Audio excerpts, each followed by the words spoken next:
राम राम हरे हरे।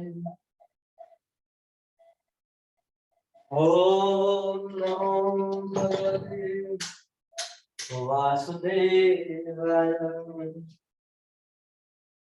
ओम नमो भगवते वासुदेवाय। नारायणं नमस्कृत्यं नरं चैव नरोत्तमं देवीं सरस्वतीं व्यासं ततो जयामुदीरये।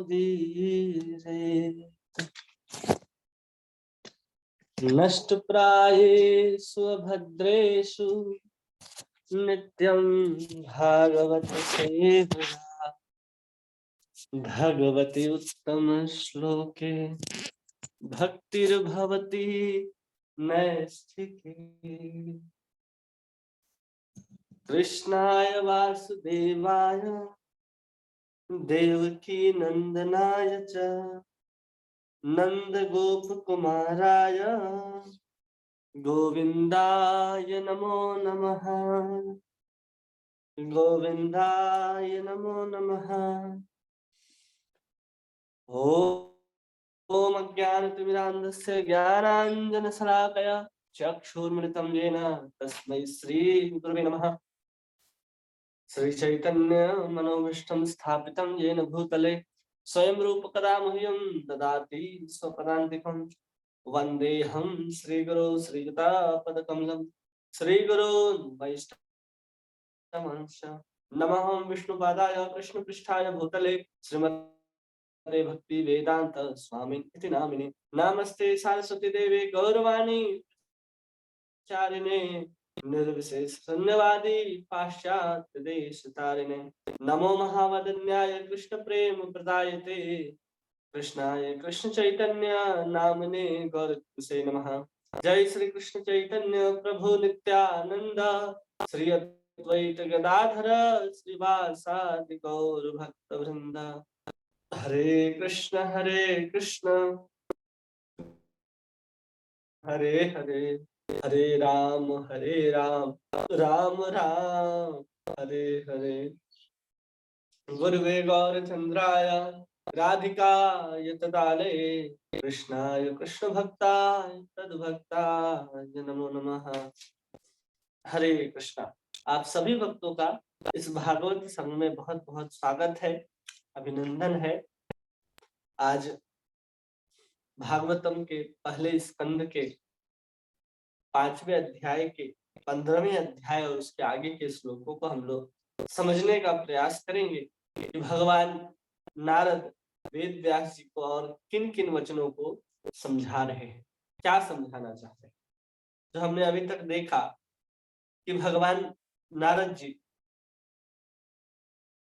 जो भगवान के ही साक्ष्यावेश अवतार हैं, साक्षात भक्ति के प्रचार करने वाले भक्ति के ही स्वरूप हैं, और वेद व्यास जी उस भक्ति ग्रंथों के बहुत सुंदर लेखन करने वाले। तो उनको अभी तक बताया कि आपने जो भी वस्तु वर्णन करना चाहते हैं उन सबको आप क्या कर सकते हैं कि आप समाधि भाषा में जाकर के पहले उसको चिंतन कर सकते हैं, उसको देख सकते हैं। जब वहां आप इन सभी लीलाओं को, सभी घटनाओं को, भूत भविष्य वर्तमान में हो रहे सभी घटनाओं को जब आप स्वयं से अनुभव करके समाधि में जाकर के लिखेंगे तो उसको लिखने के बाद क्या होगा, तो कहते हैं कि व्यक्ति के मन जो है वो भगवान के आश्रय में पहुंच जाएगा। तो हम लोगों ने कल शायद 13 श्लोक तक देखा था, 14 नहीं देखा था, तो हम 14 देखेंगे। एक स्कंद 1 अध्याय 5 श्लोक संख्या 14। ठीक है।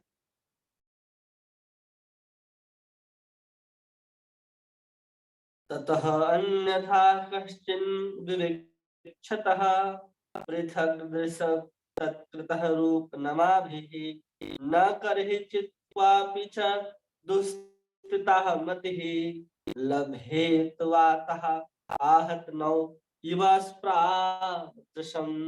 कह रहे वास्पदम कह रहे हैं यहाँ पर कि ततो अन्यथा कश्चिन यद विचित्रता, कि यहाँ पर जो कुछ भी आपने विविक्षतः वर्णन किया है वो क्या है, वो पृथक दृशा, वो सब अलग से दृष्ट होने के लिए अलग अलग रूप नाम का जो रूप होना चाहिए वो आपने लिखा ही नहीं है। कर ही चित न दुस्थिता मति ही, और वो किसी के मन को आंदोलित करने वाला भी नहीं है। लभेत वाता हतनेरिव पदम, जो भगवान के पास पहुंचा सके ऐसा इवम, ऐसा नाव, ऐसा वायु नहीं है आपके लिखे गए में। तो इसको समझाते हैं अनुवाद में कि भगवान से अलग दिखने वाली जिस भी वस्तु का आप वर्णन करना चाहते हैं वह विभिन्न रूप नाम परिणाम के रूप में प्रतिक्रिया द्वारा मन को उसी प्रकार आंदोलित करने वाला है जिस प्रकार आश्रय विहीन नाव को चक्रवात आंदोलित करता है। कह रहे हैं कि भगवान से अलग दिखने वाली कोई भी वस्तु हो, उसका नाम का वर्णन हो, रूप का वर्णन हो, परिणाम की प्रतिक्रिया क्या हो गई, हमारे मन को विचलित करने वाली। हमारा मन विचलित होगा, और हमारा जब मन विचलित हो जाएगा तो हम क्या करेंगे, जिस प्रकार बिना किसी आश्रय का, जिसमें कोई पतवार ना हो, कोई नाविक ना हो, जब जिधर हवा आए उधर वो नाव क्या करे, चली जाए, तो ऐसे क्या होगा, हमारा मन भी आंदोलित होगा।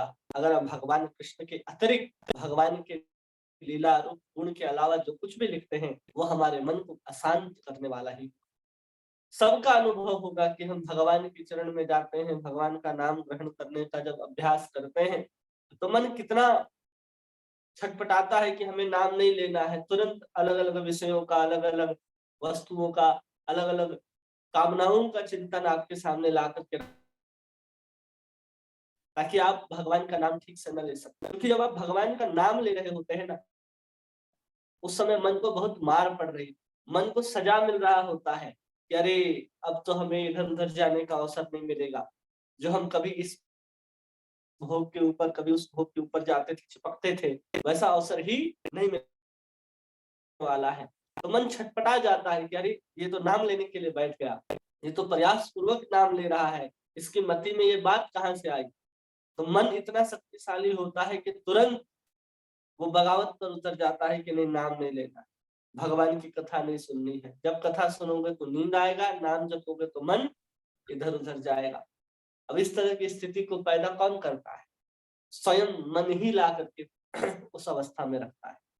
इसलिए जब हम नाम ग्रहण करने बैठते हैं तो हमें जो आनंद चाहिए, जो सुख का अनुभव होना चाहिए, हम उस सुख का अनुभव नहीं कर पाते। क्यों नहीं कर पाते हैं? क्योंकि मन उस दिशा में नहीं चल पाता जिस दिशा में हमारा तन चल रहा है, जिस साधन में हमारा शरीर लगा है, उस साधन की ओर लक्ष्य करके अगर हमारा मन भी गतिमान होने लगे तो हमें उस कार्य में जरूर से जरूर आनंद की अनुभूति होगी, सुख की अनुभूति होगी। सबने अनुभव किया होगा कि जब हम कृष्ण का नाम ले रहे हैं तो केवल कृष्ण जो है, हरे कृष्ण महामंत्र तो जपते हैं मुख के द्वारा, लेकिन मन में क्या होता है, अलग अलग तरह के विचार, अलग अलग तरह की कामनाएं, अलग अलग तरह की तृष्णाएं, कुछ कार्य छूट गया है उसकी याद, किसी व्यक्ति की याद, ये सब हम लोग अपने मन के अंदर लेकर के आते हैं। इसलिए हम लोग जब नाम ग्रहण करने बैठते हैं तो, या फिर कथा को सुनने बैठते हैं तो जिस कथा को सुनने के लिए कान बैठा है उसको सुनने के लिए मन नहीं बैठा होता, इसलिए आपको अच्छा नहीं लग रहा होता या आनंद नहीं आ रहा होता, चाहे हम कृष्ण का नाम लेने के लिए बैठे हो या फिर हम और भी कोई कार्य करने के लिए बैठे। इसलिए जब मन जिस दिशा में हमारा शरीर चल रहा हो, जिस साधन में हमारा शरीर लगा हो, उसी साधन के अवस्था में या उसी की ओर शरीर के साथ साथ अगर मन भी चलने लगे तो आप समझेंगे कि आनंद भी आ रहा है, आप सुख भी और साथ में आप क्या करते हैं, बहुत सुंदर तरीके से कृष्ण का नाम ग्रहण भी कर सकते हैं। इसलिए जिस दिशा में मन चले उस दिशा में शरीर चले, या जिस दिशा में शरीर चले उस दिशा में मन चले, तब जाकर के आपकी साधना की सिद्धि संभव है। मन एक दिशा में जा रहा है, तन एक दिशा में जा रहा है, वो कहीं मिल ही नहीं रहे। तो इसलिए हमारा स्थिति ऐसा बना रहता है, इसलिए मन को भी उस ओर ले जाने का प्रयास करना है। एक बार कबीरदास जी हैं, कबीरदास जी जब माला कर रहे थे तो कबीरदास जी दोहा में लिखते हैं, माला मुँह से लड़ पड़ी। ये जो कृष्ण कबीरदास जी जब माला कर रहे थे तो माला जो है वो लड़ पड़ी कबीरदास जी से। कबीरदास जी बोलते हैं क्या बात है? तो माला कहती है कि तुम हाथ के द्वारा तो मुझे घुमाते हो, लेकिन तुम्हारी मन की दशा जो है, जो पहले थी वो आज भी, इसलिए मुझे घुमा करके कोई फायदा नहीं। जब मुझे घुमा रहे हो तो साथ में मन को भी लगाओ, तब जाकर के मेरे घूमने का भी सार्थक है और तुम्हारे नाम जप करने का भी सार्थक है। लेकिन हम लोग क्या करते हैं, वो कहते हैं ना कबीरदास जी, माला घूमे कर माही और मन फिरे चहुँ देश, कि हमारे हाथों के अंदर माला घूमता है, मुख के अंदर नाम चलता है, लेकिन मन पूरा का पूरा देश दुनिया सब घूमता है। इसलिए उसको साधन करने का प्रयास करना, उसको रोकने का प्रयास करना है। वो रुकता क्यों नहीं है? कभी हम लोगों ने सोचा है इस बात को कि आखिर क्यों नहीं रोक पाते हैं? भगवत गीता के दूसरे अध्याय में भगवान कहते हैं, व्यवसायत्मिका बुद्धि समाधौ न विधीयते, भोग ऐश्वर्य प्रसक्ता नाम त्याग अपहत चेतसा। तो दो बातों को वहां कहते हैं, व्यवसायत्मिका बुद्धि, जब हम किसी से कुछ प्राप्त करने के ये में रहेंगे, उस कामना के साथ जब हम किसी कार्य को करेंगे और जब तक फल नहीं मिलेगा हमको, हम वहां स्थित नहीं रह सकते। जब कोई कहीं नौकरी करने जाता है, काम करने जाता है, तो कब वहां जाता है? पहली महीने की जब सैलरी आ जाएगी उसकी, तब वो दूसरा महीना उसी उत्साह के साथ वहां पर पहुंचेगा कि हाँ सैलरी एकदम टाइम से महीने के 2 तारीख को पहुंच जाती, तो उसको उसी उत्साह के साथ वहां पर जाएगा। और दूसरा, भोग ऐश्वर्य प्रसक्तानाम त्या अपहत चेतसाम, कहते हैं कि जिसका बुद्धि जो है वो भोग और ऐश्वर्यों में लगा हुआ है, तब तक उसको मन जो है एक जगह एक करह कुरुनंदनः, वहां एक जगह उसका मन स्थिर होने वाला नहीं है। जो जितना भोग में डूबा हुआ रहेगा, जो कृष्ण के अतिरिक्त किसी भी नाम गुण रूप चरित्र चित्र व्यवहार आदि में फंसा रहेगा, उसका मन उतना अस्थिर रहेगा। इसलिए जो भी संसार में व्यक्ति होते हैं, जैसे आप जो कृष्ण का नाम ले रहे हैं, जो साधक हैं आप, और जो लोग आप संसार में हैं उनको देखिए, उनका मन कितना विचलित रहता है। वो अपने मन की विचलता को रोकने के लिए शराब को पीते हैं, कोई सिगरेट को पीता है, कोई अलग अलग तरह के काम को करता है। क्यों? वो चाहते हैं कि इससे हमारा मन स्थिर हो जाए, लेकिन सब कुछ करने के बाद भी उनका मन अस्थिर ही रहता है, क्योंकि गलत मार्ग को चुन लेते हैं। वो भी मन की शांति चाहते हैं, लेकिन उनको मन की शांति को प्राप्त करने के लिए सही मार्ग नहीं मिलता। उनका संस्कार ही इतना दूषित होता है कि उस मार्ग पर चले जाते हैं और उस मार्ग में जाकर के अपने मन की शांति को ढूंढते हैं। कोई मन की शांति के लिए जिसके अच्छे संस्कार होते हैं वो मंदिर चला आता है, जिसके संस्कार बुरे होते हैं वो मदिरालय चला जाता है। चाहिए उसको भी शांति, चाहिए इसको भी शांति, लेकिन वास्तविक शांति कहाँ मिलेगी? मंदिर में या मदिरालय? इसका विवेक उसके पास नहीं होता, क्योंकि वो किसी भागवत श्रवण करने नहीं जाता, किसी सत्संग में नहीं जाता, उसके कोई संगी साथी ऐसे नहीं है जो उसको मंदिर लेकर के जाए, क्योंकि मंदिर जाने से ही, वहां के भक्तों से मिलने से ही हमारे मन की जो भागा दौड़ है ना, वो समाप्त। जब तक मन शांत नहीं होगा, तब तक आपको सुख का अनुभव इस संसार में नहीं होगा। इसलिए आप इस संसार में भी अगर सुखी रहना चाहते हैं, तो मन को एक जगह स्थिर करके रखना परम आवश्यक है। इसलिए व्यक्ति जो है इधर-उधर भागता है, जो जितना भोग में लगा है। आप देखिए कि आप अगर किसी से लड़ करके आए हैं या कुछ बहुत ज्यादा आप भोजन करके आए हैं या बहुत ज्यादा आपने सुख सुविधाओं को जुटा लिया है, 1 महीने में अगर आपने 10 दिन भी ऐसा अगर आपके जीवन में जीवनचर्या है, तो देखेंगे ठीक उसके अगले दिन जब आप भगवान का नाम ग्रहण करने के लिए बैठेंगे, तो नाम उतनी सहजता पूर्वक और उतने आनंद पूर्वक आप नाम ग्रहण नहीं कर सकते, क्योंकि मन की अवस्था उन सब भोगों को भोगने के बाद एक जैसी नहीं रह जाती। वो सब कोई राजा जनक नहीं है कि एक हाथ जिनकी अग्नि के ऊपर और दूसरी स्त्री के स्तन पर रहा करती थी, फिर भी वो इतने सुंदर साधक थे, आत्म साक्षात्कार ब्रह्म ज्ञानी थे राजा जनक। और यहाँ स्थिति क्या है कि 2 रसगुल्ले मिल जाए, 2 गाजर के हलवे मिल जाए, तो उसको खा करके हम ऐसे सोते हैं कि सोए ही रह जाते। क्यों? बहुत भोग कर लिया हमने, तो बहुत आनंद आता है। तो मन है, हमारे बस में नहीं रहता फिर, क्योंकि मन के कहने पर चलेंगे तो मन हमारे बस पे नहीं रहेगा। लोग कहते हैं ना, मन कर रहा है, तो मन बहुत चीज करता है, हमारा भी मन बहुत चीज करता है, लेकिन उसको हम लोग क्या करते हैं, या तो अभाव के कारण छोड़ देते हैं, या तो हम समझते हैं स्वभाव के कारण कि अगर हम इसको ये चीज देते हैं या इस चीज का हम भोग करते हैं तो मन उसके बाद कितना विचलित होने वाला है और हमको कितना विचलित करने वाला है, ये हमको स्वयं समझना होगा। इसलिए यहाँ पर इस बात को कहा जा रहा है कि भगवान से अलग दिखने वाली जितने भी वस्तुओं का आप वर्णन करना चाहते हो, उसके परिणाम स्वरूप मन को उसी प्रकार आंदोलित करेगा जिस प्रकार आश्रय विहीन नाव, तूफान में जैसे नाव फंस जाता है ना, उसको किधर जाना है, किस दिशा में जाना है, उसको कुछ प्रवाह।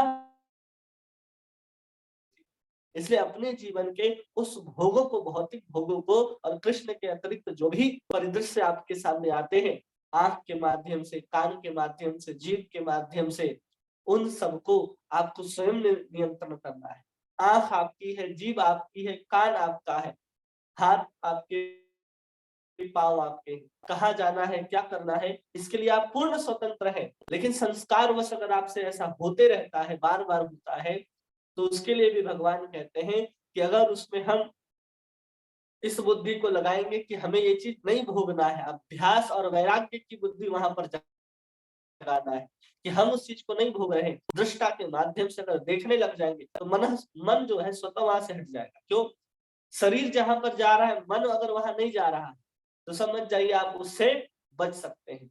अगर शरीर किसी भोग में लग गया लेकिन मन नहीं चिपक रहा उसके साथ, तो आप समझिए कि आप बहुत सुरक्षित उस जगह से गुजर रहे हैं। लेकिन क्या कहा जाता है, जैसे काली काली की कोठरी में अगर कोई व्यक्ति प्रवेश कर जाए तो कालिख जो है उसके तन पर लगेगा ही लगेगा। वो कहते हैं ना कि काली की कोठरी में कितनों ही सियाने जाए, काली तो तन पे लागे हैं, तो लागे हैं सो लागे। इसलिए अगर हम संसार में हैं तो हमें मन विचलित करेगा ही करेगा, इस बात को आप निश्चित करके रख लीजिए। पूरा का पूरा संसार ऐसे ही बनाया गया है कि एक एक व्यक्ति को अपनी तरफ खींचे।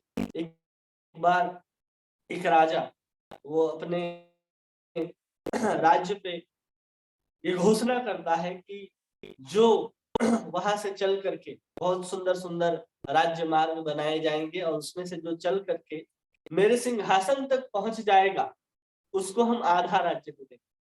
अब उस राज्य के सभी लोग अचंभित, अरे भाई क्या करना है, सिर्फ 1 किलोमीटर की दूरी है, वहां चल करके हमें सिंहासन को देखना है, सिंहासन तक पहुंचना है, और जो सिंहासन तक पहुंच जाएगा उसको आधा राज्य मिल जाएगा। बड़े बड़े विद्वान, बड़े बड़े दिग्गज सब आ गए जोश में, चलो अब हम भी पहुंचते हैं भगवान तक। बहुत आसान है आधे राज्य को प्राप्त करना, हम आधे राज्य को प्राप्त कर लेंगे, केवल 1 किलोमीटर की दूरी तय करनी है।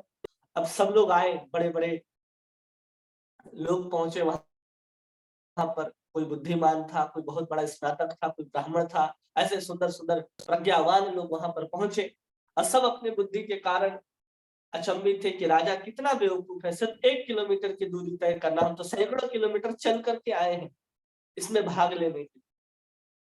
अब राजा वहां अपने शर्त को रखता है कि जो व्यक्ति यहाँ पहुंच जाता है बिना विचलित हुए, उसको हम आधा राज्य दे देंगे। ये बात को सुनते ही जब सब वहां पर आ जाते हैं और उस जिस दिन उस प्रतिस्पर्धा की तैयारी होती, उस दिन सब वहां पर अपने आप को सजा धजा करके सुंदर राजसी वेश पहन करके स्वयं से पहुंचते कि आज हम तो आधे राज्य के राजा बनने वाले। पहला व्यक्ति वहां से चलना आरंभ करता है तो देखता है कि चारों तरफ सुंदर सुंदर मिठाई की दुकान लगी हुई है, कहीं कचौरी, कहीं रसमलाई, कहीं जलेबी, ये सब छाने जा रहे हैं, और सब फ्री में। उसके लिए किसी प्रकार का धन देने की आवश्यकता नहीं है, सब फ्री है, और सब आपको बुला रहे हैं, आइए आइए और बैठ करके खाइए। तो एक दो तो क्या होते हैं, उसी दुकान पर बैठ करके आराम से खाने लग जाते हैं। और इतना स्वाद उस रसमलाई जलेबी में कि वो लोग वहां से उठ ही नहीं पाते, इतना पेट उनका भारी हो जाता है कि उठ ही नहीं पाते। कुछ लोग उस रसमलाई रबड़ी को छोड़ करके आगे बढ़ते हैं, तो हर तरह तरह के और भी भोग सामग्रियों को उन्होंने लगा करके रखा था राजा। कुछ लोग वहां प्रवेश कर जाते हैं, कुछ आगे चलते हैं तो वहां जाकर के बहुत सुंदर नर्तकियां जो है नृत्य कर रही होती, तो कुछ जो आए हुए थे सब नर्तकी का नाच देखने लग जाते हैं। कुछ देखते हैं कि यहाँ पर इंद्र का सुख और इंद्र का ऐश्वर्य ये सब का प्रदर्शित किया जा रहा है, तो लोग उसी को देखने के लिए वहां पर मग्न हो जाते हैं। तो ऐसे जब राजा वहां पर बैठा था कि यहाँ पर कोई एक व्यक्ति पहुंच जाए, तो जितने भी व्यक्ति थे सब उसी भोग में, उसी आनंद में, उधर कहीं कचौड़ी की दुकान, कहीं जलेबी की दुकान, कहीं नर्तकियां नृत्य कर रही हैं, कभी सुंदर सुंदर परिदृश्य दिखाए जा रहे हैं, कहीं शरीर को आनंदित करने के लिए सुंदर सुंदर मसाज पार्लर खोल दिए गए हैं, तो वहां वहां सब लोग प्रवेश कर जा रहे हैं। उनको लगता था कि 1 किलोमीटर तो है, तुरंत पहुंच जाएंगे, लेकिन वैसे ही जो उनका जो समय दिया गया था, वो समय सीमा जो है समाप्त हो जाती है और एक भी व्यक्ति वहां तक पहुंच नहीं पाता उस सिंहासन तक। वैसे ही संसार है, सबको लगता है कि भगवान को प्राप्त करना है तो केवल तो कृष्ण का नाम ही लेना है, लेकिन जब हम कृष्ण का नाम लेने लगते हैं तो मन भी हमें वैसे ही दुकानों में ले जाता है, वैसे ही संसार में घुमाता रहता है और हमारी 100 साल की आयु पूर्ण हो जाती है और फिर पुनः हमें जन्म लेकर के आना पड़ता है और मन की स्थिति जहां से थी वहीं से हम भक्ति को आरंभ करते हैं। ऐसा नहीं कि अगले जन्म में हम बहुत ज्यादा बुद्धिमान हो जाते, नहीं। आज जैसी आपकी बुद्धि है, आज जैसे संस्कार है, अगर आज आपकी मृत्यु होती है, अगले जन्म में आप वहीं से शुरुआत करेंगे। ऐसा नहीं है कि कुछ नया होगा वहां से वही होगा सब कुछ जो आज आप हैं, वही मृत्यु के बाद भी रहेंगे, वैसे संस्कार वैसे विचार आपके रहेंगे। लोग कहते हैं कि आत्महत्या करके हम सुखी हो सकते हैं, लेकिन उनको पता नहीं कि वही मन, वही बुद्धि, वही अहंकार, वही चित्त आपके साथ अगले जन्म में जाता है। इसलिए अपने जीवन में कभी भी ये नहीं सोचना चाहिए कि हम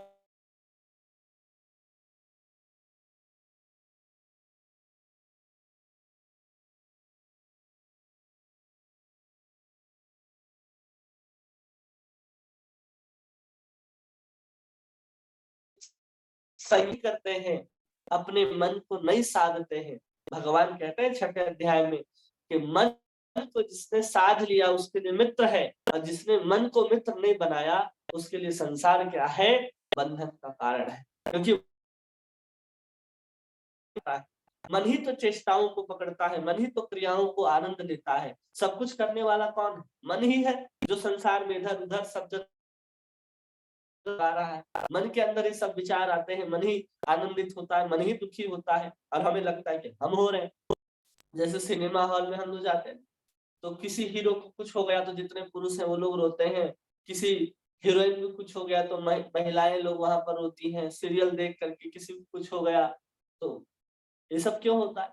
क्योंकि हम अपना मानने लग जाते हैं। तो इसी प्रकार जो मन है, वो मन को हम अपना मानने लग जाते हैं या मन के प्रतिक्रियाओं को, क्रियाओं को हम अपना मान करके दुखी होते हैं।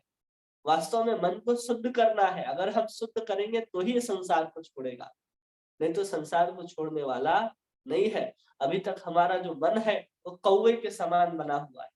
हंस अभी तक हुआ नहीं है कि गंदगी को छोड़ करके, भोगों को छोड़ करके कृष्ण के चरणों में राजहंस की तरह कृष्ण के चरणारविंद की में फंसा रहे। इसलिए अपने मन को हंस बनाएंगे तब जाकर के कृष्ण रूपी चरण कमल के इधर उधर वो घूमेगा, नहीं तो कहाँ गंदगी में ही वो घूमेगा। इसलिए अपने मन को पवित्र करना है। शरीर को पवित्र करिए या न करिए, मन को पवित्र करना परम आवश्यक है। इसलिए अगर नाम जप करते समय, कथा सुनते समय मन इधर उधर जाता है तो उसको पकड़ करके लाइए।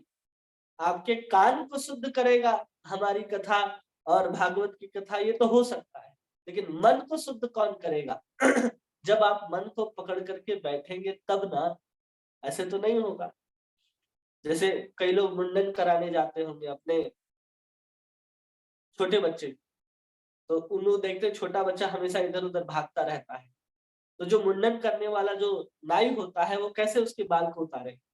तो उसको कौन पकड़ करके बैठता है? उसके माता पिता ही पकड़ करके उसको बैठते हैं, यहाँ तक कि उसके सर को भी ऐसे पकड़ करके बैठते हैं, कहीं कट ना हो जाए। उसी प्रकार अपने मन को भी छोटे बच्चे की तरह पकड़ना है, छोटे बच्चे की तरह समझाना है। वो बहुत बड़ा शक्तिशाली तो है, उसके पास बल बहुत है, लेकिन मन जो है एक छोटे बच्चे के समान होता है। इसलिए देखिएगा वो तुरंत दुखी हो जाता है, तुरंत सुखी हो जाता है। अगर वो बहुत बड़ा होता, बुद्धिमान होता हो, तो तुरंत हर बात में सुखी, हर बात में दुखी, ऐसा होने की कोई संभावना ही नहीं थी। वो एक छोटे बच्चे के समान है। तो उसको छोटे बच्चे के समान अगर हम पकड़ करके लाएँगे, तो ही मन की क्रियाओं को हम शांत कर सकते हैं और फिर उसको कृष्ण के चरणों में लगा सकते हैं। इसलिए 2 चीज़ों का ध्यान रखना है कि अपने मन को खुद साधना है, अपने बुद्धि के बल पर या किसी भी साधन के बल पर मन को साधना है।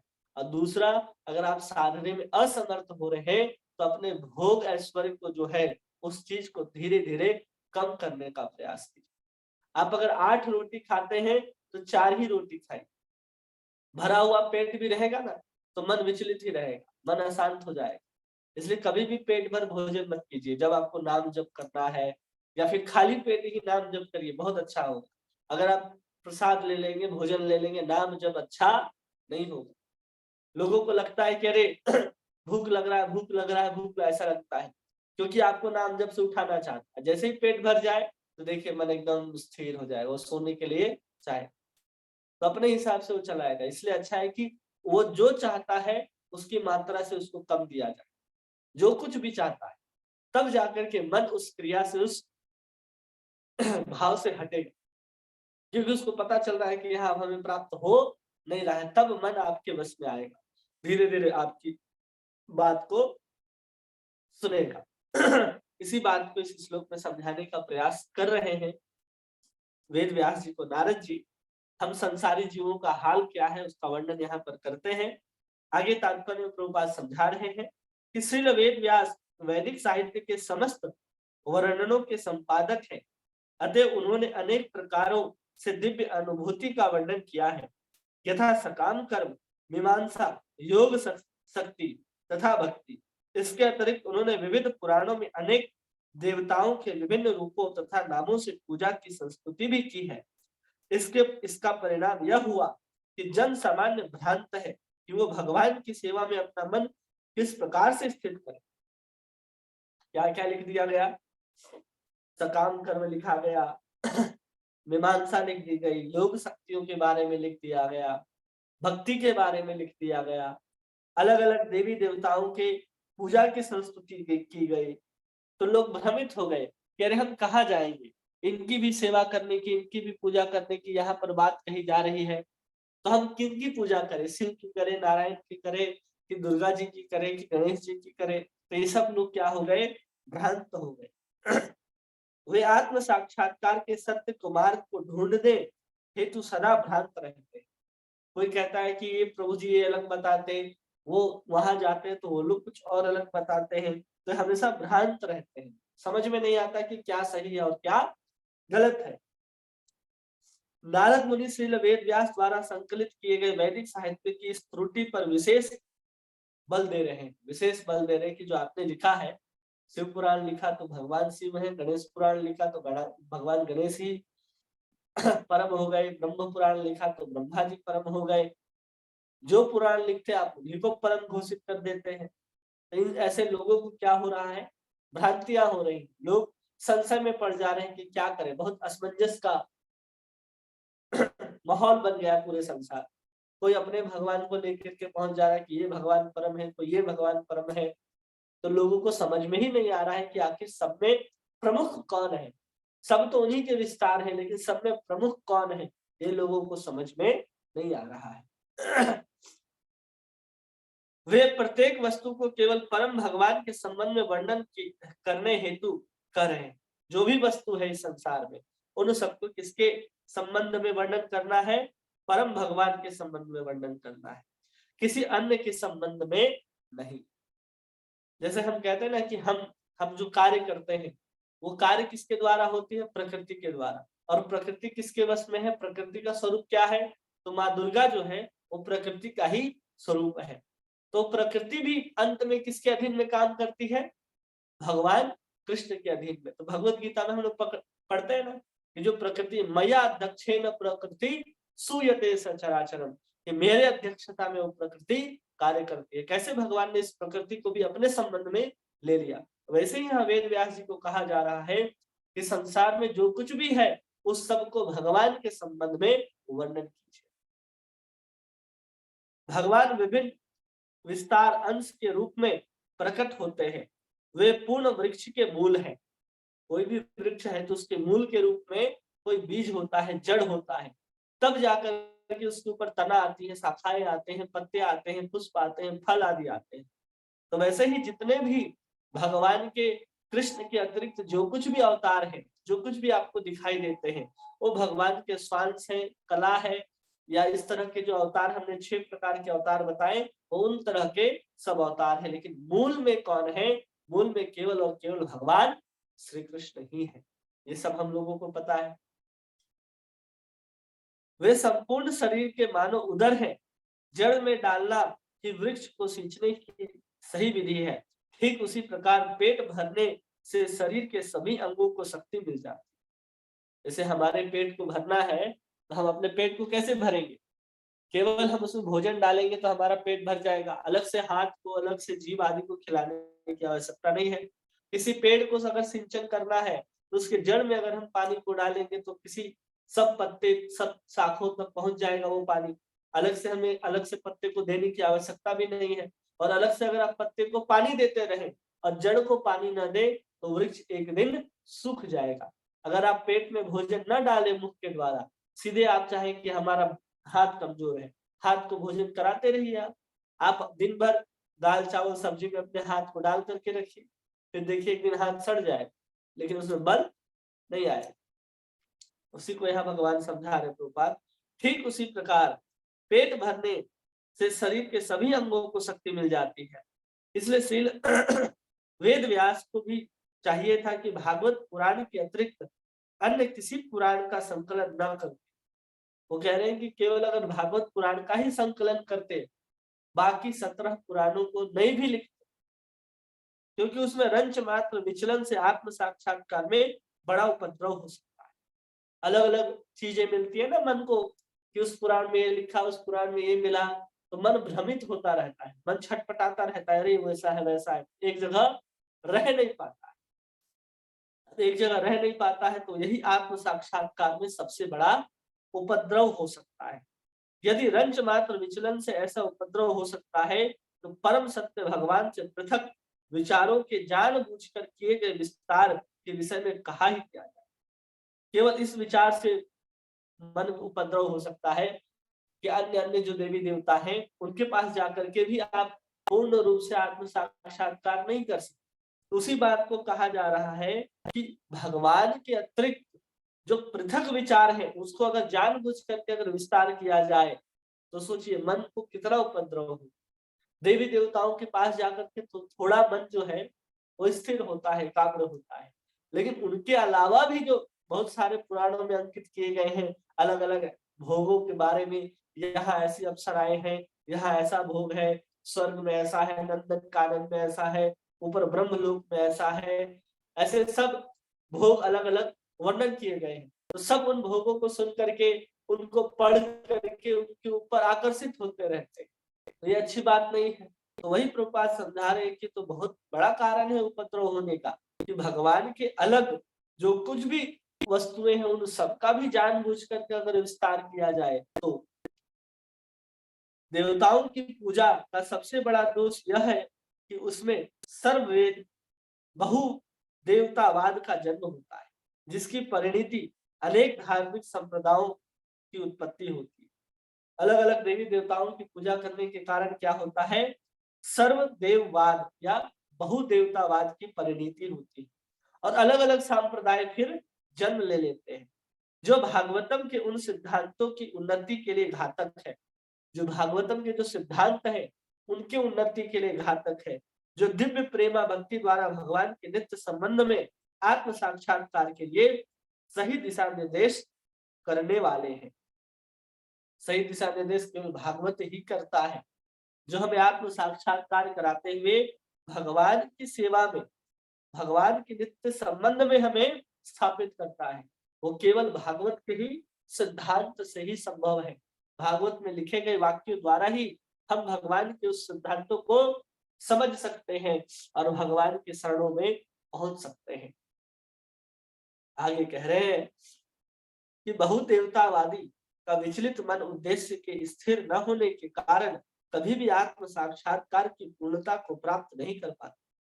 बहुदेवता जो अलग अलग देवी देवताओं की पूजा करते हैं, जिसके घर में 33 करोड़ देवी देवता की तस्वीर लगे होते हैं, वहां दुर्गा भी है, शिव भी है, नारायण भी है, गणेश भी है, और जितने भी अलग अलग स्वरूप है भगवान के, उन सब स्वरूपों को ला करके स्थापित कर लेते हैं। और वो क्या सोचते हैं कि अभी हमने अगरबत्ती माँ दुर्गा को दिखाई है तो गणेश जी को हमने नहीं दिखाया, अब गणेश जी को दिखाओ। अब गणेश जी के पिताजी भी बगल में बैठे हैं, भगवान शंकर को भी दिखाओ। अब उनकी पत्नी भी बैठी है माँ दुर्गा, उनको भी दिखाओ। तो लोग इस भय से अगरबत्ती दिखाते हैं। जब ढेर सारे देवी देवता लेकर के रखते हैं, अरे इनको नहीं दिखाया, अरे इनको भी दिखाओ, अरे इनको हमने नहीं दिखाया। उसी प्रकार कई बार भक्त लोग क्या करते हैं कि अपने ही घर में जो भक्त हैं, जो सामान्य लोग हैं, तो सब देवी देवताओं की तस्वीर रख लेते हैं। जो भक्त बनते हैं वो जगन्नाथ जी भी रख लेते हैं, राधा कृष्ण भी रख लेते हैं, गौर निताई भी रख लेते हैं, और इन सबको रख लेते हैं।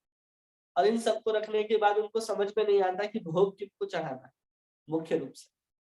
तो जगन्नाथ जी की थोड़ी सेवा कर लेते हैं, थोड़ा गौर निताई भी की कर लेते हैं, थोड़ा राधा कृष्ण की भी कर लेते हैं, लेकिन प्रमुखता वो समझ नहीं पाते कि किसकी आराधना कैसे करनी है। इसलिए हमारे मंदिरों में भी आपने देखा होगा कि अगर 3 ऑल्टर होते हैं, एक जगन्नाथ जी के, गौर निताई के और राधा कृष्ण, तो तीनों में अलग अलग पुजारी होते हैं, तीनों की सेवाएं अलग अलग होती है, तीनों की विधियां अलग अलग है। जैसे राधा कृष्ण की सेवा हो रही है वैसे गौर निताई की नहीं होती, जैसे गौर निताई की नहीं होती है वैसे जगन्नाथ बलदेव सुभद्रा की नहीं होती। तीनों की पूजा की रीति अलग है, तीनों का भोग लगाने का मंत्र अलग है। हमें लगता है कि भोग जो लगाते हैं ना, हम सिंपल विधि, वैसे ही हम लोग भोग लगाते हैं। मंदिरों में संपूर्ण विधि से भोग लगाई जाती है, और हम लोग उसी मंदिर को सोचते हैं अपने घर में ले आए। अगर घर में हमें अपने विग्रह की स्थापना करनी है तो आप गौर निताई और राधा कृष्ण ला करके रखें, या फिर जगन्नाथ बलदेव सुभद्रा ला करके रखें, या तो केवल गौर निताई रखें, या तो केवल गौर राधा कृष्ण रखें, या तो केवल राधा और कृष्ण रखें। ये बहुत अच्छा होता है। वैसे हमारा मन भी विचलित नहीं होगा, अरे जगन्नाथ जी भी तो वही है। मन स्थिर नहीं है, लेकिन हमारा बुद्धि, हम लोगों ने सुन रखा है कि जेई गौर से ही कृष्ण से ही जगन्नाथ। तो हम लोग उस बुद्धि के द्वारा मन को स्थिर करने का प्रयास करते हैं, है नहीं मन स्थिर। हमारा मन अभी भी संशय में है कि जगन्नाथ जी तो पुरी में रहते हैं, गौर निताई तो नवद्वीप में रहते हैं, और भगवान राधा कृष्ण तो गोलोक में रहते हैं। हमारा मन विचलित होता रहता है। इसलिए किसी एक की ही आराधना करनी चाहिए। अगर अपने घर में रखे हैं तो एक ही विग्रह को भी रखें, तब जाकर के आपका मन वहां भी स्थिर होगा। इसलिए हमारे संप्रदाय में बहुत सारे अलग अलग विग्रहों की स्थापना की अनुमति नहीं है। आप पुराने मंदिरों में जाएंगे, कोई भी व्यक्ति अगर पुराने मंदिर में जाता है तो मुख्य जो गर्भगृह होता है उसमें एक ही देवता होते हैं, जो भी हो एक ही देवता हो, उसके अलावा कोई नहीं। अगर भगवान शंकर के मंदिर में जाते हैं तो केवल और केवल भगवान शंकर होंगे, उनके साथ जो उनकी पत्नी बैठती वो बैठेगी, बस और कोई नहीं होता। और बाकी सब जो 33 करोड़ देवी देवताओं के जो विग्रह होते हैं वो मंदिर के बाहर छोटे छोटे और गर्भगृह बने होते हैं, मंदिर के बाहर, मुख्य गर्भगृह के बाहर, वहां उनकी प्रतिमाएं लगी रहती हैं, ताकि मन स्थिर रहे, सबको पता भी चले कि आप किसके दरवाजे पर आए हैं। तो वहां जब 33 करोड़ देवी देवता को लगा करके आप रखते हैं तो समझ में ही नहीं आता है। आप एक ही ऑल्टर में घुसते हैं तो आप जगन्नाथपुरी में भी होते हैं, और नवदीप में भी होते हैं, और गोलोक में भी होते हैं। अगर आप अर्चन दीपिका का अगर अध्ययन किया होगा किसी ने, कि अर्चन विग्रह की सेवा करने के पूर्व जो हमें जो अपने भाव के निर्माण होता है वो इसी अनुकूल होता है कि अगर आप जगन्नाथ जी की सेवा करने जा रहे हैं तो आपको समझना चाहिए कि हम पुरी में ही हैं। अगर कोई गौर निताई की सेवा करने के लिए पहुंचता है तो समझता है कि हम गौर निताई की सेवा नवद्वीप के अंतर्गत ही कर रहे हैं, हम नवद्वीप के अंदर प्रवेश किए हैं और गौर निताई को भोग लगा रहे, उनको उठा रहे, जगा रहे। कोई राधा कृष्ण की सेवा करता है तो उसके अंदर क्या होना चाहिए कि हम गोलोक वृंदावन में हैं और भगवान कृष्ण को उठाने की सेवा, भोग लगाने की सेवा करने के लिए हम आए हैं। अब एक ही ऑल्टर में अगर तीनों हो जाएंगे तो आप कैसे उनकी सेवा करेंगे, कैसे वो भाव आएगा आपके अंदर? इसलिए प्रयास करना चाहिए कि जब हम विग्रहों को रखें तो एक ही कोई जिसके ऊपर आपका मन बहुत लगता हो, रुचता हो, उसी भगवत विग्रह को भी आप रखें। तब जाकर के आप आत्म साक्षात्कार की पूर्णता को प्राप्त कर पाएंगे। ये भक्त की भी यही स्थिति है कि सब भगवान के स्वरूप है, नारायण भी वही है, जगन्नाथ भी वही है, कृष्ण भी वही है, फिर भी वहां पर मन इधर उधर भागता है। तो सोचिए, जो देवी देवताओं की पूजा करते होंगे, जो दुर्गा, शिव, नारायण, विष्णु, शनि देव और ये देव वो देव सबकी पूजा करते हैं, तो उनका मन कितना विचलित रहता हो। और हम कहते हैं कि अरे पूजा करने से मन शांत होगा, केवल उस शांति का दिखावा कर लेते हैं। हाँ, आराम। क्यों? क्योंकि उनको लगता है हमने कर दिया। ऐसा होता है ना, हमने उनको भी अगरबत्ती दिखा दिया, इनको भी कर दिया, उनको भी कर दिया, तो उनको वो आराम मिलता है कि देखो हमने कर दिया। वो सुकून के साथ वो बाहर निकलते, उनको लगता है हमने बहुत कुछ कर, अब मन को शांति। लेकिन वास्तव में ऐसा नहीं होना चाहिए, वो बहुत बड़ा उपद्रव है वास्तव में। इसलिए इतने सारे लोग इतने बड़े बड़े मठ मंदिरों में जाकर के भी इतने विचलित हैं। वो फूल डलिया में जो लेकर के जाते हैं वो थोड़ा सा इस देवता में चढ़ाते हैं, कुछ बचा लेते हैं कि नहीं हमको उनके उनमें भी चढ़ाना है, फिर वहां भी चढ़ाते हैं, फिर वहां भी बचा लेते हैं कि हमको उनको भी चढ़ाना है। तो ऐसे मन की अवस्था एक जगह स्थिर ही नहीं है हमारी। इसलिए जहां जाए वहां पूर्ण श्रद्धा के साथ जाए। और भक्त अगर किसी देवता के मंदिर में भी जाता है तो उसको ये समझ करके जाना चाहिए कि उन देवता को अगर हम प्रार्थना करेंगे तो हमें कृष्ण की भक्ति अवश्य में वो प्राप्त होगी, उनकी कृपा हमें जरूर प्राप्त होगी। वो भजन में हमारी सहायता करेंगे।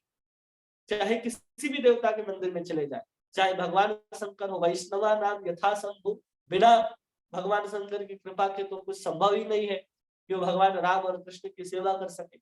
इसलिए कोई भगवान शंकर के मंदिर में जाए तो वहां उनसे प्रार्थना करे कि आप भगवान के परम भक्त हैं, मुझे भी आपकी जैसी भक्ति प्राप्त हो। कोई अगर शनि देव के यहाँ जाता है तो भाई आपकी कृपा से पूरा संसार इधर उधर हो जाता है, आप हमारे ऊपर भी कृपा करें कि हमारा मन जो है वो भगवान के चरणों में लगे। कहीं भी जाते हैं तो हमको यही करना है। लेकिन जब कृष्ण के चरण में भी जाए तो हमें कृष्ण के चरणों में ही अपनी अनुरक्ति को मांगना है। जो वहां परंपरा विराजमान रहते हैं उनकी कृपा से हमें ये प्रार्थना होती है। इस बात को हमें भी ध्यान रखना होता है। हम लोग क्या करते हैं, कहीं भी जाते हैं तो वहां से एक विग्रह, वहां से एक तस्वीर उठा करके ले आते, उसको लेकर के आइए। लेकिन मुख्य जिस पूजा जहां पर आप अर्चा विग्रह हर दिन पूजा करते हैं वहां पर स्थापित मत कीजिए, ताकि आपका मन स्थिर रहे।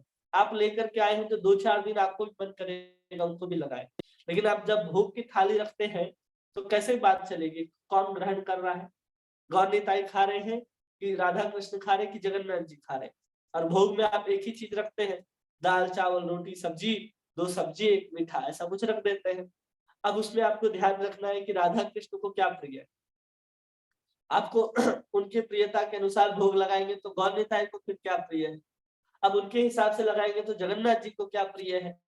अब आपके हिसाब से बोलेंगे अरे तीनों तो एक ही है।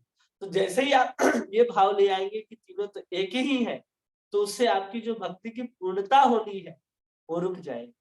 क्यों रुक जाएगी वो पूर्णता, तीनों एक है भी लेकिन तीनों का भाव अलग अलग है। अब वहां गौर निताई राधा कृष्ण के उस प्रेम स्वरूप को आस्वादन करने के लिए आए। अब जगन्नाथ जी अपने ही लीला को सुन करके इतने भावित हो गए क्योंकि आंख बड़े बड़े हो गए हैं, उनके पूरे दोनों हाथ दोनों पैर सिकुड़ गए हैं, उनके जो बगल में सुदर्शन है वो भी पिघल करके इतना लंबा हो गया है। अब वो अलग भाव में स्थित है। राधा कृष्ण पूर्ण आनंद के स्वरूप में है, आनंद की अवस्था में है। अब राधा कृष्ण को कुछ अलग चाहिए, अब जगन्नाथ जी को चाहिए कटहल, जगन्नाथ जी को चाहिए भात। और हम क्या खिलाते, जगन्नाथ जी को भी पूरी सब्जी खिलाते। गौर निताई को सबसे ज्यादा क्या पसंद है, साग सब्जी चावल, ये सब जगन्नाथ पसंद है। फल के रूप में केला अपने चैतन्य महाप्रभु को बहुत प्रिय है। और नित्यानंद प्रभु तो अद्भुत सब खा लेते हैं, तो वहां चल जाता है। अब राधा कृष्ण को फिर अलग अलग तरह की पकवान पसंद है, तो एक ही ऑल्टर में आप सब कुछ लगा देते हैं और सोचते हैं कि हमने पूर्ण कर लिया। तो ये थोड़ी सी आपके मन में विचलता तो जरूर आती है, या आप रख करके सोचते होंगे कि सब खा लेंगे तीनों एक। तो कहीं ना कहीं अपने भाव को जो ऊपर चढ़ना होता है वो कहीं ना कहीं एक जगह जा करके सिमट जाता है। इसलिए एक ही स्वरूप का ही आप आराधना करें। देवी देवताओं की तो बात ही छोड़ दीजिए। ठीक है, इस चीज को हमें अपने जीवन में हमेशा समझना होगा। इसी को यहाँ पर कह रहे हैं कि विचलित मन उद्देश्य से स्थिर न होने के कारण कभी कभी आत्म साक्षात्कार की पूर्णता को प्राप्त नहीं कर सकता है। इसलिए जिसका मन एक स्वरूप में लग गया, जिसका राधा कृष्ण में लगा है तो राधा कृष्ण में ही लगाइए, जगन्नाथ जी में लगा है तो जगन्नाथ जी में ही लगाइए, तो ही संभव है। और गौर निताई दोनों अवस्था में रह सकते हैं। जगन्नाथ जी की सेवा कर रहे हैं तो भी आप गौर निताई की सेवा कीजिए, और राधा कृष्ण की सेवा कर रहे हैं तो गौर निताई की सेवा करना ही करना है।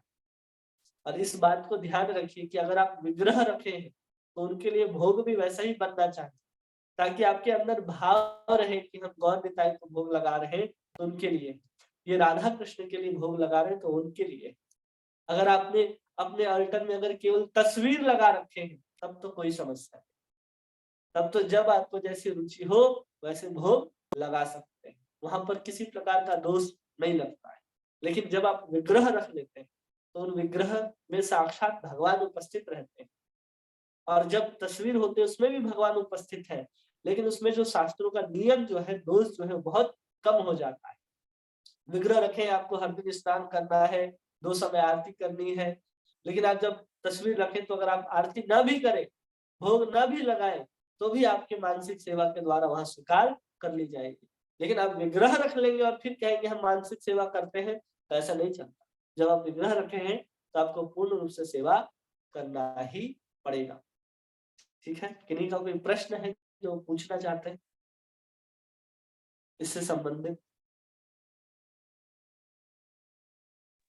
हरे कृष्णा प्रभु जी, दंडवत प्रणाम। दंडवत प्रणाम। जी प्रभु जी, बहुत अच्छा समझाए, बहुत बड़ा संशय दूर हो गया। पहले हम भी सोचते थे कि भगवान कृष्ण और गौर निताई जगन्नाथ जी को एक साथ भोग लगाते हैं और कौन ग्रहण करते हैं और हम लोग कहाँ जाएंगे, मतलब वो हाँ, जैसे ये आपने समस्या बताया होनी कि नहीं चाहिए। हम मंदिरों को देखते हैं ना, सबसे बड़ा हम लोग गलती क्या करते हैं कि हम हाँ मंदिर को देखते हैं और मंदिर में जैसे सेवा होती है वैसे हम घर में बिठा देते हैं। लेकिन हम हाँ कभी ये विचार नहीं कर पाते कि उसके लिए अलग अलग पुजारी है, उसके लिए अलग अलग भोग की थाली भी वहां पहुंचती है, हम्म, उसको ध्यान देना है। जी। इसलिए पर जितना प्रभु जी उस हिसाब से मतलब चलते हैं। गौर निताई जी का तो पूजा मतलब जैसे पंच तत्व का रखे हैं तो वो तो हाँ रखना ही है। हाँ, वो तो रखना ही है। फिर तो हम लोग विग्रह की सेवा नहीं करे, तस्वीर रखे हैं। वहाँ पे हाँ नरसिंह देव की है और गुरु हाँ परंपरा का, उसके हाँ बाद जगन्नाथ जी भी है और हाँ, राधा कृष्ण भी है, सब है। ठीक है, जी। तो रख सकते हैं ना, जो कोई समस्या नहीं। हम अपने परंपरा में पंच तत्वों की कृपा से ही कृष्ण का नाम ग्रहण करते हैं, ठीक है। और हम्म पंच तत्व की कृपा से हमको राधा कृष्ण प्राप्त होने वाले हैं, और परंपरा इसलिए रखते हैं कि उनकी कृपा से ही हमको ऊपर परंपरा की कृपा मिलेगी और हम सेवा में अपने सेवा को समर्पित करते हैं, ठीक है। तो पंच हम्म तत्व ये समझ में आ गया। अब जो नरसिंह भगवान है, वो हमारे जीवन में जो उत्पात मचते हैं, भक्ति जीवन में जो विघ्न आते हैं, उसको शांत करने के लिए भगवान नरसिंह की आराधना की जाती है, जो भक्ति विनोद ठाकुर जी ने स्थापना की थी। उसके पूर्व नहीं था। भक्ति विनोद ठाकुर के बाद ही अपने विघ्नों को शांत करने के लिए उन्होंने ही इसको हम लोगों को दिया है। तब से हम लोग नरसिंह भगवान की भी पूजा करते हैं, आरती करते हैं। ऐसा जरूरी भी नहीं है कि आप भगवान नरसिंह की भी पूजा करें, लेकिन हमारे परंपरा में भक्ति विनोद ठाकुर जी ने दिया है, और प्रभुपाद जी ने भी हम लोगों को इन सबको समझाया है कि अगर उनकी कृपा से ही हम भक्ति मार्ग में निर्बाध रूप से, निर्विघ्न रूप से आगे जा सकते हैं। इसलिए भगवान नरसिंह की आराधना करते हैं। भगवान नरसिंह कहते हैं कि जो महामंत्र जपता है या जो कृष्ण का नाम लेता है, उसकी रक्षा मैं करने आता हूँ स्वयं। तो देखे होंगे जब ढोल तोड़ दिया गया था, जब श्रीवास आंगन के यहाँ पर जब कीर्तन हाँ हुआ करता था, तो वहां पर चांद काजी कहता है कि बड़े बड़े नाखून वाले मेरे छाती के ऊपर बैठ करके मुझे मार रहे थे। तो कौन थे? साक्षात भगवान नरसिंह ही थे। नरसिंह देव। इसलिए हम भगवान नरसिंह की आराधना करते हैं। उसी जी। प्रकार जगन्नाथ जी की भी अगर आपको सेवा करनी है तो उसके लिए आपको, जैसा चैतन्य महाप्रभु का भाव था, गौर हाँ निताई का जैसा भाव है, उस भाव को जब आप समझ लेंगे तब आप जगन्नाथ बलदेव की सुभद्रा की सेवा करेंगे, तो भी आप गोलोक वृंदावन जा सकते हैं। क्योंकि जब राधा गौर निताई जब जगन्नाथ मंदिर में प्रवेश करते थे, तो जो गरुड़ स्तंभ है उसके सामने खड़े होकर के वो जब देखा करते थे, तो केवल और केवल कृष्ण को ही देखा करते थे, जगन्नाथ को ही देखा करते थे। और उनके अंदर कृष्ण का भाव आता था उनको देखकर, क्योंकि स्वयं राधा भाव में थे ना, तो स्वयं उस भाव का दर्शन करते थे। आपके अंदर भी ऐसी दशा है तो आप दर्शन कर सकते हैं, लेकिन हमारा अपनी ऊपर दशाएँ नहीं है, हम उतना सोच ही नहीं पाते, हम सीधा जगन्नाथपुरी ही पहुँच जाते हैं। तो वो थोड़ा-सा अपने भाव को संतुलित रखने के लिए थोड़ा-सा शास्त्र का अध्ययन, थोड़ा-सा गौर निताई की लीलाओं को पढ़ेंगे तो हम जगन्नाथ जी की सेवा करके गोलोक वृंदावन पहुँच सकते हैं।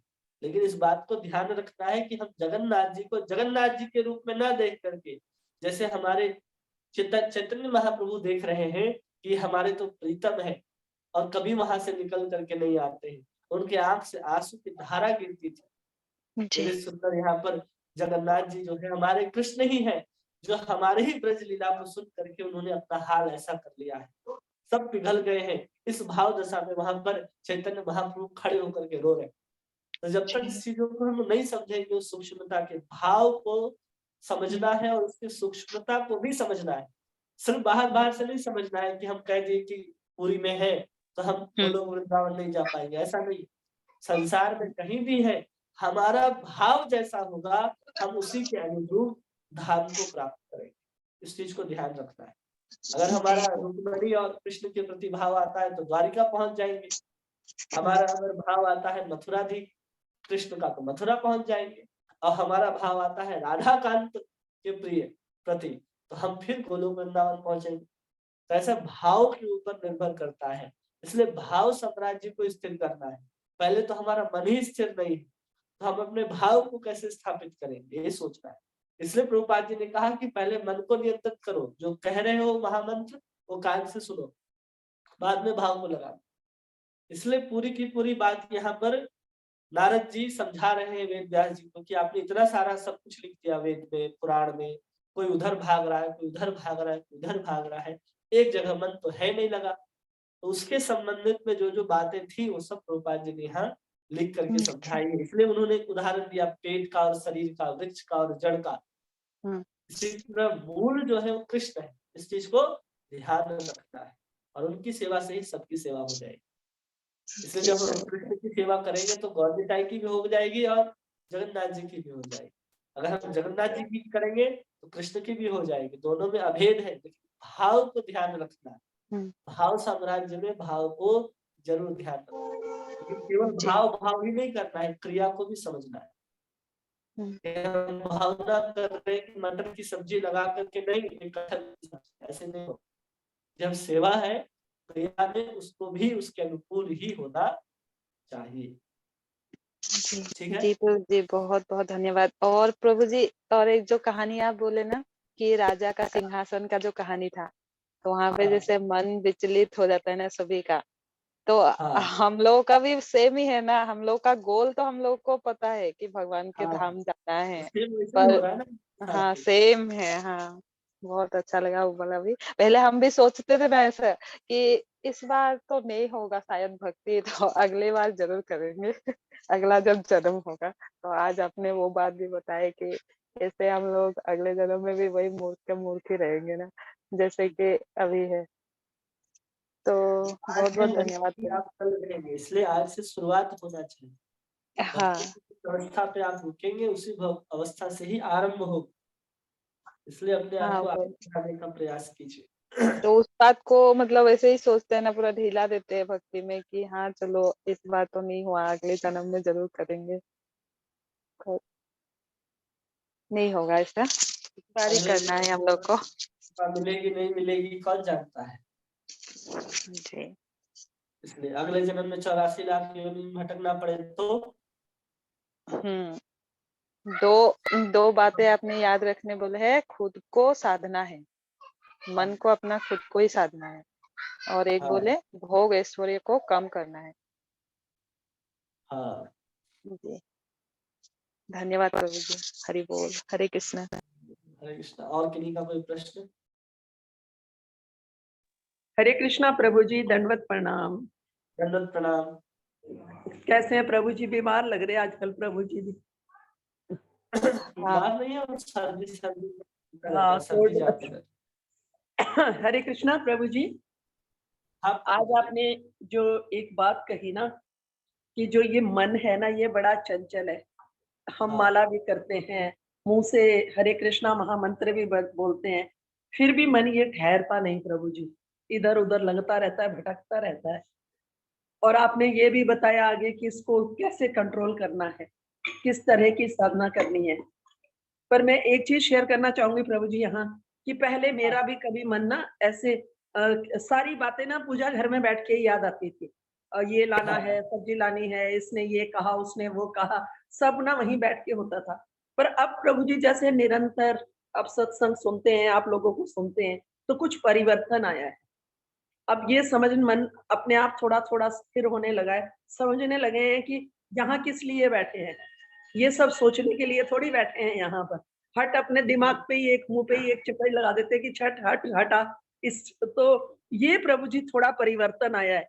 मगर आप जैसे आज आपने इतनी अच्छी-अच्छी हमें बातें बताई विग्रह के बारे में, कैसे पूजा करनी है, कैसे भोग लगाना है।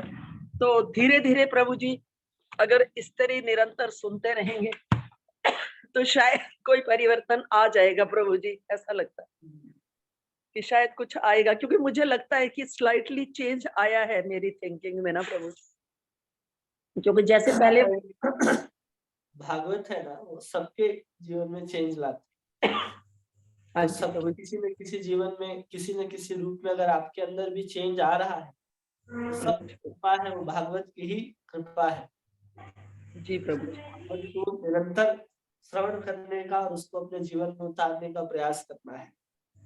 क्योंकि आप जी इस चीज का भी अनुभव किए होंगे कि केवल श्रवण मात्र से ही हमारे जीवन के अंदर बदलाव आना शुरू हो जाता जी प्रभु जी, ये तो है प्रभु जी। वो कहते हैं ना कि निरंतर हम इतना कथा सुनते हैं, तो कभी ना कभी जो एक हमारी जो है ना, जो इनकंसाइन होती है, वो कभी तो हमें कहती है ना कि है। ठहर हाँ। जा, तू गलत है कहीं, है ना प्रभु जी? हम्म। ये चीज तो है। प्रभु जी को बहुत बहुत धन्यवाद हमें इतना सारी बातें बताने के लिए, हमें रोज जोड़ के रखने के लिए प्रभु जी। आपको बहुत बहुत नमन, कोटि कोटि नमन। जय हो। हरे कृष्ण। हरे कृष्णा। और किन्हीं का कुछ कहना है, कोई प्रश्न है?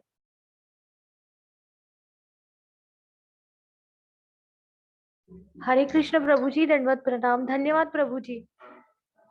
धन्यवाद। सारी बातें समझ में आई? हाँ प्रभु जी। ठीक है। और किन्हीं का कोई प्रश्न, कोई टीका टिप्पणी?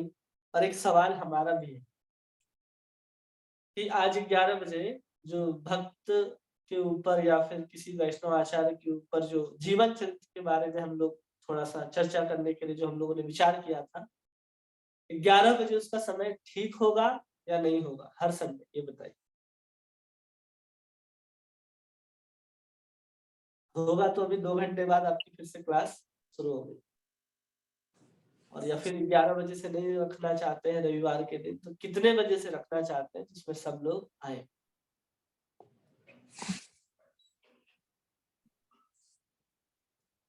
हरे कृष्णा, ये केवल संडे संडे को रहेगा प्रभु? हाँ, केवल संडे संडे।